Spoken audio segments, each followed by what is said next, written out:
Welcome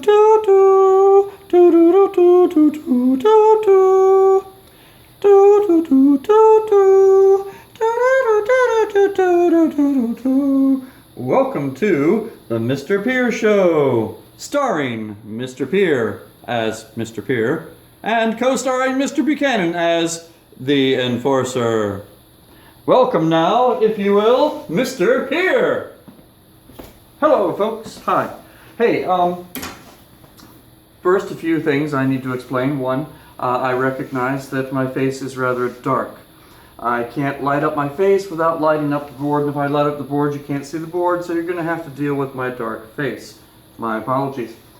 Secondly, Elvia, move up to the front. If you haven't already done that, we'll pause for just a moment to give you a chance to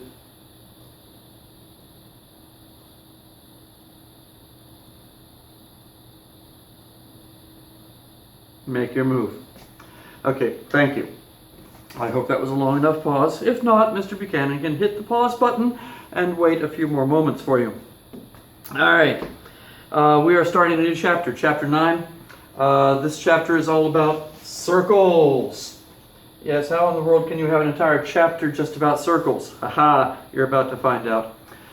First of all, this section 9.1, which begins on page 329. Section 9.1 is a very short section, so this lesson might end very soon. If it ends well before the end of the period, then Mr. Buchanan has my permission to do whatever with or whatever to you that he wants to do. He may make you do push-ups, or he may have you do whatever. Karate lessons or something like that. It is up to him. Or you could take time to go ahead and get the assignment done. I would estimate this assignment that I will be giving you should take you approximately, let's see, 11 intensely complex problems. I would estimate this assignment to take about 12 minutes. Okay. We start off with just the basic terminology of circles. First of all, contrary to what your kindergarten teacher told you, right now, my finger is not on the circle. It is not on the circle. Oops, go away. Now, my finger is still not on the circle. Now my finger is on the circle. I wish it would stop doing that. Perhaps if I choose the pen instead. Now, yes, now my finger's on the circle.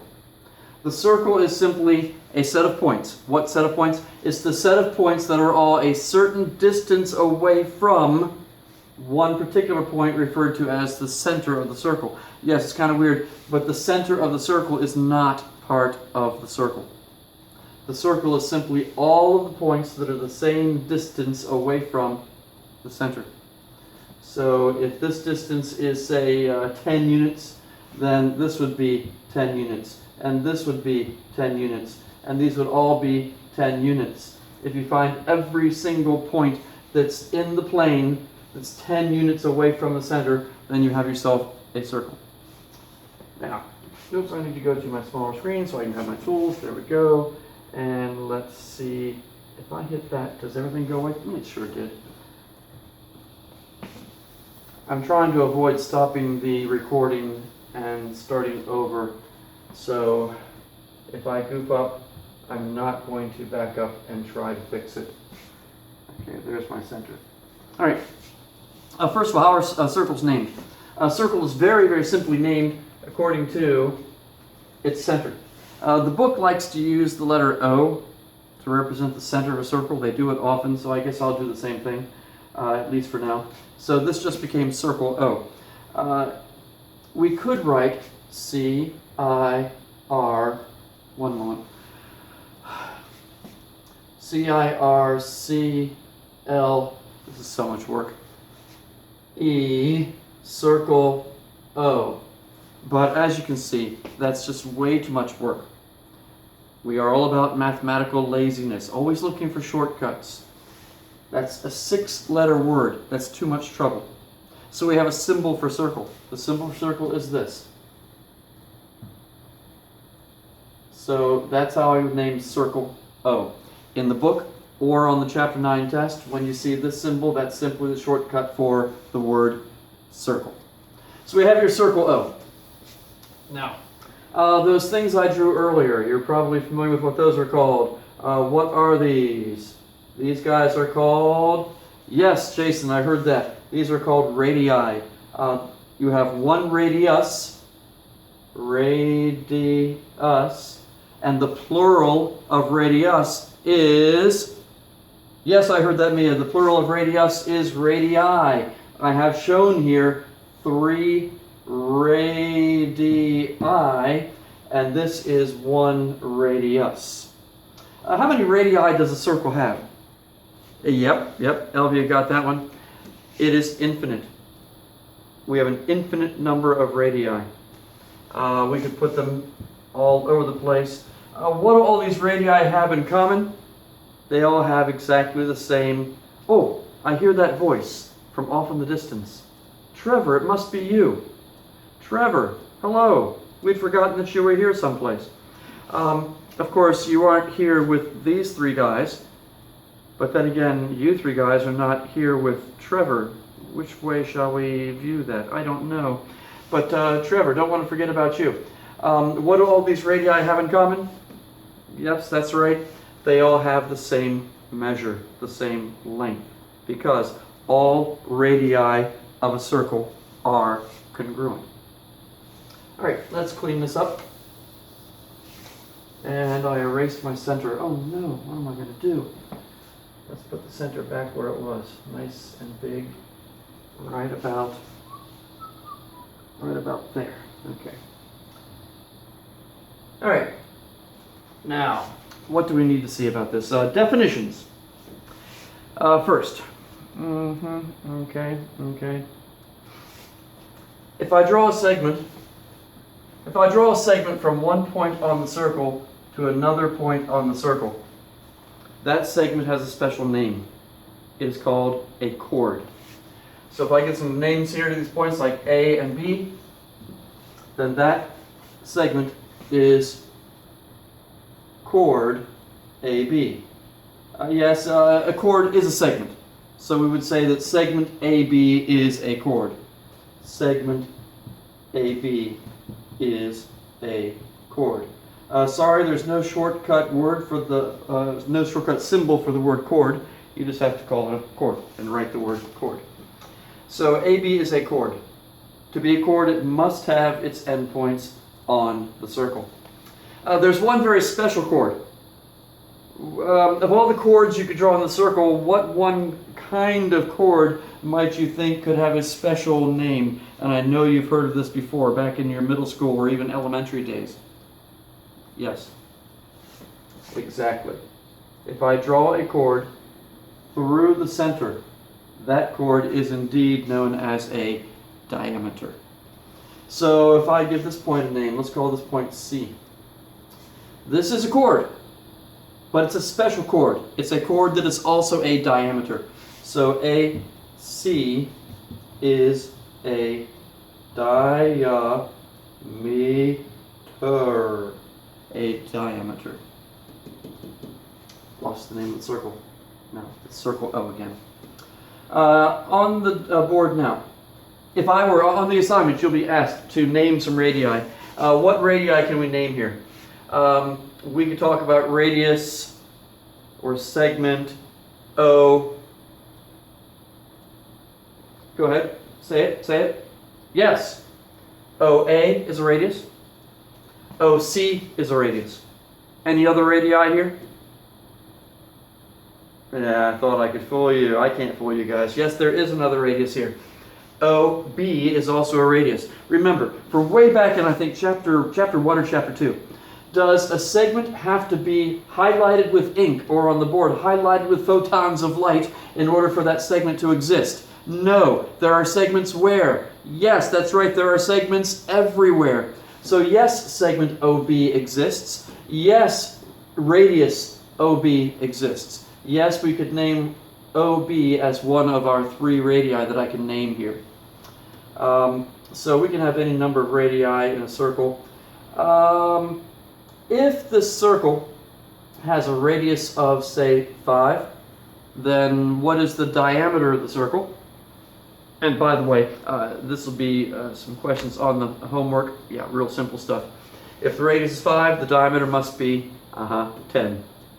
Because all radii are congruent. If this is 5, this must be 5. The diameter is 10. Simple enough? Yes. All right, we move on. Here's a definition that you very, very likely have never heard before. I don't know, you might have heard about chords before. And I know you've heard about diameters and radii. But here's one I'm confident you've never heard of before. If I extend this chord, let's extend it in yellow. If I extend this chord, and instead of talking about the segment, if I talk about the entire line that goes forever in both directions, a line that passes through a circle and hits that circle in 2 points, that line has a special name. It's called a secant. It is a secant. S-E-C-A-N-T. Now, this gets a little bit tricky. On the homework, you've got to be careful. And on the test, you've got to be careful. Here's the trick. Let's get rid of some of this stuff. Okay. So, what's the difference between these? AB with a bar on top is a segment. AB with the double-headed arrow on top is a line. Segment AB is a chord. Line AB is a secant. When it comes time for the test, keep those straight. The symbols that you use here are important. Whether you use a bar or the double-headed arrow makes a difference. This is a chord, this is a secant, because a chord is a segment, a secant is a line. Do I still have the chord shown up there? Yes, I do. I may have drawn the entire yellow line, but I'm allowed to talk about the whole line and talk about the secant, or I can try to draw your attention to just segment AB, which is a chord. I can say, look at the chord AB, and you say, okay, we're supposed to look at just that. Or if I say, consider secant AB, line AB, you would look at the whole thing. All right. They're both always there. Another definition. And let's clean this up some again. Let's clean it up a lot. And get rid of all this stuff and start from scratch here. Okay. Now, suppose I have a line. Let's make it yellow. Suppose I have a line that shoots across here and touches the circle in just 1 point right there. That line has a special name that you probably have heard before. Maybe, maybe not. You probably have. Now, it's a little bit confusing maybe because it's a word that will remind you of something from chapter 8. This word is called, or this line is called a tangent line. It has nothing to do with the tangent in trigonometry. SOHCAHTOA, TOA, tangent is opposite over adjacent. This tangent has nothing to do with that at all. I recently read a little bit about the history of where this word came from. And well, not where this one came from, where the trigonometry word came from. And it really has no meaning in and of itself.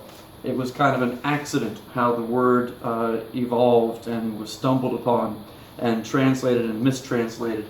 So that word in trigonometry has nothing to do with this kind of tangent. So a tangent line touches the circle in just 1 point. What happens if your tangent line touches the circle in 2 points? Yes, it's not a tangent. It just became a secant. If it touches in 2 points, it's not a tangent, it's a secant. All right, now, let's get rid of that.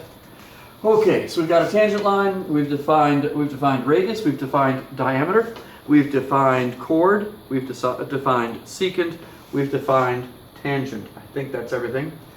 One thing to watch out for. Yes, a secant is, I'm sorry, back up. A tangent is a line. Elvia, are you eating? What is that you're munching on? Put it away. Thank you. And Mia, turn off the phone and put it away. No, you don't have to turn the phone off, just put it away. Thank you. All right. Jason, what are you doing over there? Man, all of you are acting up. You're talking to yourself. Cut it out. Shh. All right, thank you. And Trevor's going to think you guys are all just crazy. Trevor, are you there? Oh, hi, Trevor. Yeah, I know, you can't see these guys. Anyway.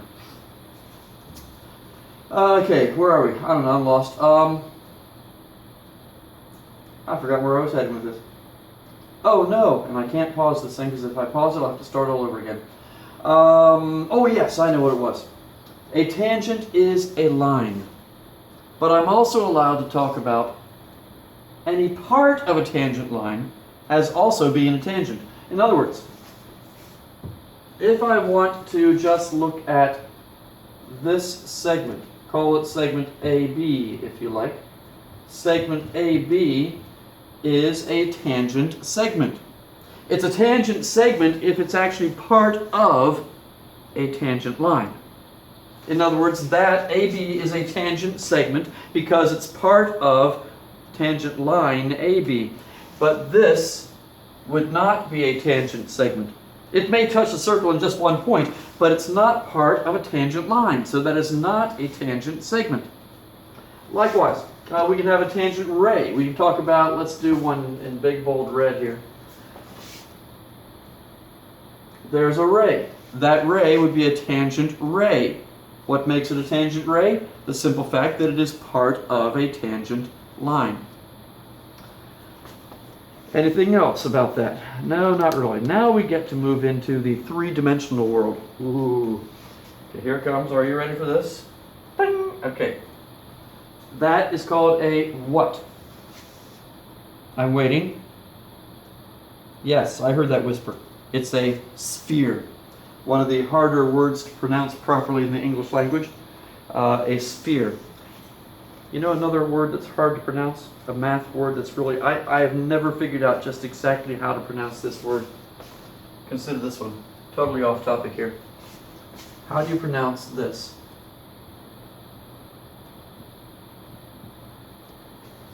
Hundredth. How do you get that DTH in there? Hundredth. Hundredth. Hundredth. I don't know. But sphere. S-P-H-E-R-E. A sphere. A sphere is also named by its center. If this point is called O, this would become sphere O. A nice thing about spheres is all those definitions we have for circles, we've got the same definitions for spheres. So we have, for instance, the radius. Here's an example of a radius. Here's another radius, and another radius. All these things are radii of the sphere. And all of those radii are congruent. Because what is a sphere? Well, a sphere is a set of all points in space that are the same distance away from that center point. Not just all the points in a plane, but all the points in space that are the same distance from that center point. So we could also draw some radius up here and radius to a point here that we really can't see on the surface of the sphere. We can have just gazillions of radii shown on the sphere. So those are our radii. We also have diameters. We could put a diameter right there. If it goes from one point on the sphere through the center to another point on the sphere, it is a diameter. I could draw diameters all over the place. I could draw a diameter through like this. Oh, and by the way, I drew this slanted plane in here to help you visualize that this is actually three-dimensional. But I also realize that that could cause some confusion, so let me do this. Now that we can see this as being three-dimensional, perhaps you don't need that plane shooting through it anymore. So a diameter is any segment that goes from one point on the sphere to another point on the sphere. Ooh, if I reverse that, it's going to bring the plane back. Yes, it is. That's all right. Now I can grab it. There we go. So we have radii, we have diameters, we have tangent lines. A tangent line, for instance, could look like this. Oops, wrong tool. A tangent line could look like that, where it touches the sphere at just one point. We have secant lines. A secant line could shoot through the sphere and kind of go here behind it, and then pop out on this side. If it goes through this point and this point, then that is a secant. The deep thinkers among us would start saying, well, does it have to go through 2 points on this thing? No, it doesn't. It can go through 2 points, like it can go through this point and a point someplace over here, and it would still be going through the inside. It would still be a secant. A secant is any line that goes through the sphere and touches it in 2 points. What other words do we have? Tangent, secant, we can have tangent segments, chord, diameter, radii. I think we've hit it all. A couple last things and we're done. Okay, concentric circles. See if I got my circle maker to work here for me. Choose, let's make it a yellow circle. Be different. Okay, will this work? It's not going to work. It's going to be black. Black circle on a black board does not work. I always have a hard time getting this to cooperate with me. I want a yellow circle, please. Let's try that again. Oops, I missed my center. Ta-da, did it. Okay. There's a circle. That is the center of the circle. At least I tried. There's another circle with the same center. There's that. Whoops, I missed on that one. We'll move it a little bit, make it look better. Move him over here a little bit. That's a little better. Oh, I lost my circle tool. Is it back already? Is it that simple? Oh, it went back to being black. So frustrating. So frustrating. Get my yellow back again. Okay. That's not gonna... Okay, there we go. We're back in business. Okay, all these circles... Never mind. We'll leave that. All these circles have the same center. Therefore, they are called concentric circles. Concentric circles.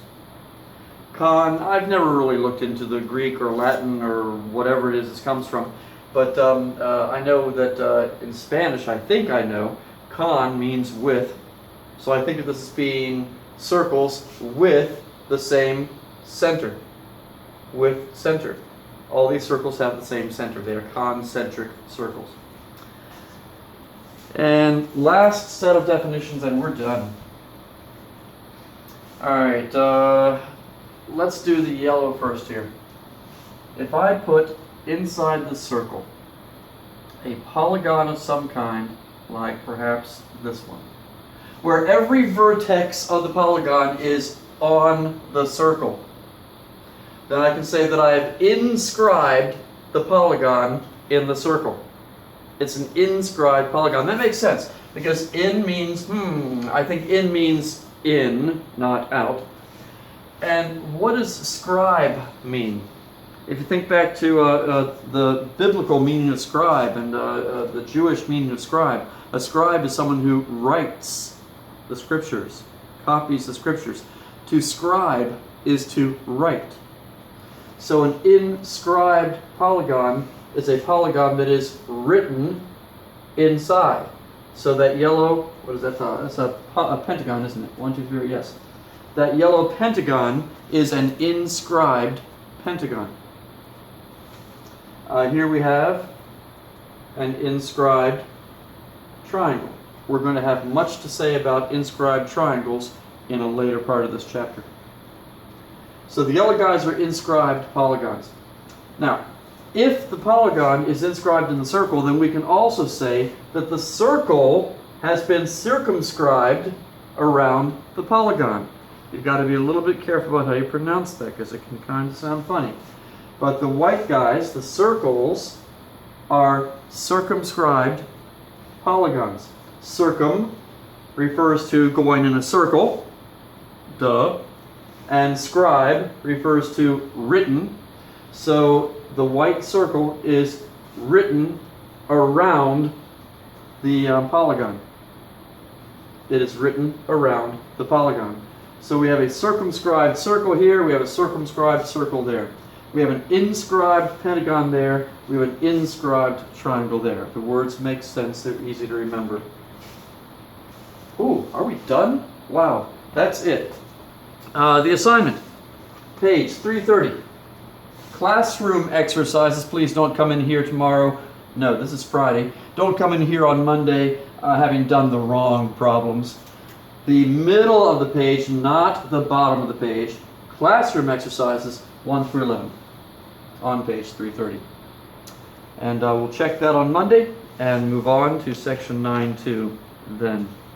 I think you're going to find that chapter 9 is a relatively easy chapter. Of course, I said that about chapter 8 as well. Since today's date for me is only May 12th, I have no idea how you did on the test yet because you haven't taken the test yet. Of course, you're sitting there saying, yes, we did, and I'm sitting here saying, no, you didn't.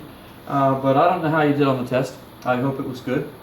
But I think you should find chapter 9 to be perhaps even easier than chapter 8 was. Yes, a chance for you all to excel. Well, I thank you for watching the Mr. Pierce Show, and I will now turn it over to Mr. Buchanan. Thank you, Mr. Buchanan, for being here with us today, and thank you for being willing to give up your time to come and sit with us. And I allow you now to do whatever you want to these people, and probably the best use of their time would be to work on the assignment. That would be quite good, but not mandatory unless you want it to be. So, I bid you farewell, see you on Monday, and goodbye.